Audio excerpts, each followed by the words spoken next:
ਨਰਿੰਦਰ ਤੋਮਰ ਹੁਣਾਂ ਨੇ ਕਿਹਾ ਆ ਵੀ ਸਾਂਝੇ ਕਿਸਾਨ ਮੋਰਚੇ ਵੱਲੋਂ ਨਾਮ ਮਿਲਦਿਆਂ ਹੀ ਬਣਾਵਾਂਗੇ MSP ਦੇ ਉੱਤੇ ਕਮੇਟੀ।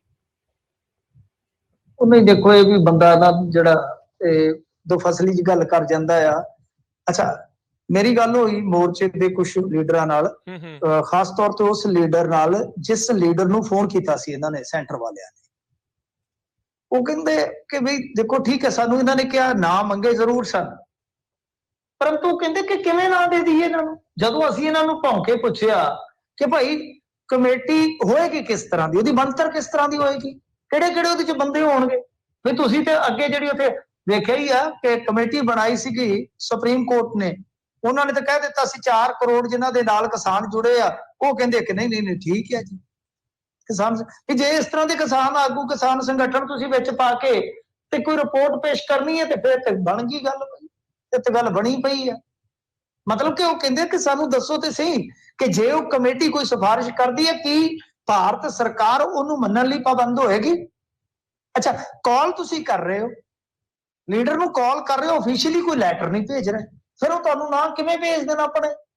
ਇਸ ਕਰਕੇ ਇਹ ਸਦਨ ਦੇ ਵਿੱਚ ਤੁਸੀਂ ਗੱਲ ਜਿਹੜੀ ਕਹਿ ਰਹੇ ਹੋ ਇਹ ਅਧੂਰੀ ਕਹਿ ਰਹੇ ਹੋ। ਠੀਕ ਆ ਕਿ ਤੁਸੀਂ ਉਹਨਾਂ ਨੂੰ ਫੋਨ ਕਰ ਰਹੇ ਹੋ, ਪਰ ਆਫੀਸ਼ੀਅਲੀ ਲੈਟਰ ਦੇਣ ਤੋਂ ਕਿਉਂ ਭੱਜ ਰਹੇ ਹੋ? ਜਦੋਂ ਤੁਸੀਂ ਸਦਨ 'ਚ ਕਹਿ ਰਹੇ ਹੋ ਕਿ ਜਿਵੇਂ ਉਹ ਸਾਨੂੰ ਨਾਂ ਦੇ ਦੇਣਗੇ ਜੀ ਅਸੀਂ ਇੱਕ ਕਮੇਟੀ ਦਾ ਗਠਨ ਕਰ ਲਵਾਂਗੇ, ਭਾਈ ਤੁਸੀਂ ਆਫੀਸ਼ੀਅਲੀ ਲੈਟਰ ਕੱਢੋ ਉਹਨਾਂ ਨੂੰ ਕਿ ਹਾਂ ਭਾਈ ਆਹ ਕਮੇਟੀ ਦੇ ਵਿੱਚ ਇੰਨੇ ਮੈਂਬਰ ਅਸੀਂ ਪਾ ਲਏ, ਤੁਹਾਡੇ ਮੈਂਬਰ ਚਾਹੀਦੇ ਆ, ਅਗਲੇ ਆਪਣੇ ਮੈਂਬਰ ਭੇਜ ਦੇਣਗੇ।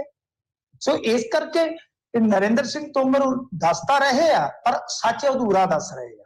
ਸੋ ਇਸ ਕਰਕੇ ਸਦਨ ਦੇ ਵਿੱਚ ਪੂਰਾ ਸੱਚ ਦੱਸਣਾ ਚਾਹੀਦਾ। ਤੁਸੀਂ ਦੱਸੋ ਕਿ ਅਸੀਂ ਟੈਲੀਫੋਨ ਕੀਤਾ ਸੀਗਾ ਤੇ ਉਹਨਾਂ ਨੇ ਸਾਥੋਂ ਇਹ ਜਵਾਬ ਮੰਗਿਆ, ਅਸੀਂ ਹੁਣ ਉਹਨਾਂ ਨੂੰ ਜਲਦੀ ਇਹ ਚੀਜ਼ ਦਾ ਹੱਲ ਕਰਕੇ ਫਿਰ ਨਾਵਾਂ ਦੀ ਪੇਸ਼ਕਸ਼ ਕਰਾਂਗੇ ਕਿ ਨਾ ਭੇਜੋ। ਫਿਰ ਉਹ ਜੇ ਨਾ ਭੇਜਣਗੇ ਤੇ ਤੁਸੀਂ ਆਪੇ ਦੱਸ ਦਿਓ ਕਿ ਭਾਈ ਉਹ ਨਹੀਂ ਨਾ ਦੇ ਰਹੇ।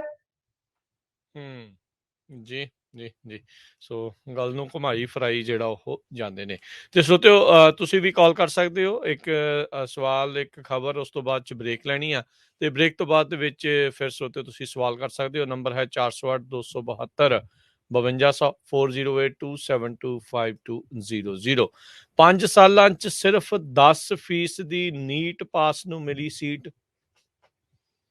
ਹਾਂਜੀ, ਨੀਟ ਪਾਸ ਨੂੰ ਸੀਟ, ਤਾਂ ਸੀਟ ਦਾ ਹੀ ਅੱਗੇ ਚੱਕਰ ਪਿਆ ਸੀਗਾ ਨਾ ਕਿ ਯੂਕਰੇਨ ਕੌਨਫਲਿਕਟ ਦੇ ਵਿੱਚ ਯੂਕਰੇਨ ਕੌਨਫਲਿਕਟ ਦੇ ਵਿੱਚ ਕਿਸ ਤਰੀਕੇ ਦੇ ਨਾਲ ਸਾਡੇ ਭਾਰਤੀ ਨੌਜਵਾਨ ਫਸੇ ਸਨ ਤੇ ਕਿਸ ਤਰ੍ਹਾਂ ਉਹਨਾਂ ਨੂੰ ਕੱਢਿਆ ਗਿਆ, ਪਰ ਬਾਵਜੂਦ ਇਸ ਦੇ ਮੇਰੇ ਖਿਆਲ ਦੇ ਨਾਲ 2 ਮੌਤਾਂ ਵੀ ਹੋ ਗਈਆਂ ਸਨ। ਇੱਕ ਪੰਜਾਬੀ ਨੌਜਵਾਨ ਨੂੰ ਗੋਲੀ ਵੀ ਲੱਗੀ ਸੀ, ਬਹੁਤ ਬਦਤਰੀਨ ਹਾਲਤ ਦੇ ਵਿੱਚ ਉਹ ਨਿਕਲੇ ਸੀਗੇ। ਸੋ ਡਾਟਾ ਜਿਹੜਾ ਉਹ ਕੁਝ ਪ੍ਰਾਪਤ ਹੋਇਆ ਵਿਸ਼ੇਸ਼ ਰਿਪੋਰਟ ਦੇ ਤਹਿਤ।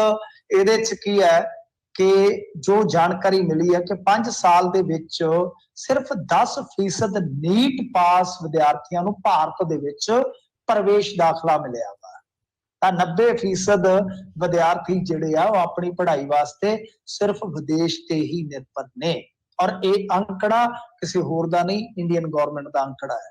ਤਾਂ ਕੁੱਲ ਮਿਲਾ ਕੇ ਇਹ ਸਥਿਤੀ ਹੈ ਇਸ ਵੇਲੇ। ਜੇ ਤੁਸੀਂ ਦੇਖੋਗੇ ਤਾਂ ਮੇਰੇ ਖਿਆਲ ਦੇ ਨਾਲ ਸਰਕਾਰੀ ਕਾਲਜਾਂ ਦੇ ਵਿੱਚ 46,560 ਸੀਟਾਂ ਨੇ, ਤੇ ਜੇ ਨਿੱਜੀ ਕਾਲਜਾਂ ਦੀ ਗੱਲ ਕਰੀਏ 283 ਦੇ ਵਿੱਚ 43,315। ਤਾਂ ਕੁੱਲ ਮਿਲਾ ਕੇ ਇਹ ਇੰਨੀਆਂ ਸੀਟਾਂ ਬਣਦੀਆਂ ਨੇ।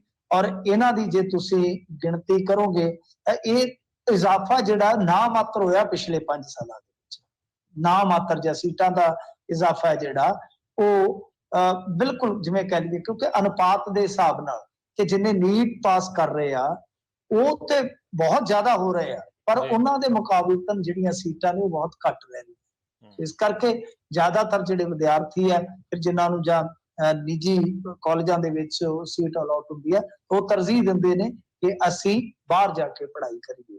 ਸੋ ਇਹ ਹਾਲਤ ਆ, ਅੰਕੜੇ ਜਿਹੜੇ ਆ ਉਹ ਕਹਾਣੀ ਦੱਸ ਰਹੇ ਆ ਕਿ ਇੱਥੇ ਪੜ੍ਹਾਈ ਜਿਹੜੀ ਆ ਉਹ ਕਾਫੀ ਮਹਿੰਗੀ ਆ, ਸੀਟਾਂ ਘੱਟ ਨੇ, ਜ਼ਿਆਦਾਤਰ ਲੋਕ ਜਿਹੜੇ ਆ ਉਹ ਇੰਨੀ ਫੀਸ ਵੀ ਅਫੋਰਡ ਨਹੀਂ ਕਰਦੇ, ਥੋੜਾ ਬਹੁਤਾ ਵੀ ਫਰਕ ਹੋਵੇ ਤਮਾ ਕੀਤਾ ਜਾਂਦਾ। ਸੋ ਕੁੱਲ ਮਿਲਾ ਕੇ ਇੰਡੀਆ ਦੀ ਹਾਇਰ ਐਜੂਕੇਸ਼ਨ ਦੀ ਜਿਹੜੀ ਪਾਲਿਸੀ ਹਾਲ ਦੀ ਘੜੀ ਆਪਾਂ ਨੂੰ ਉਹ ਬਹੁਤ ਕਮਜ਼ੋਰ ਨਜ਼ਰ ਆਉਂਦੀ।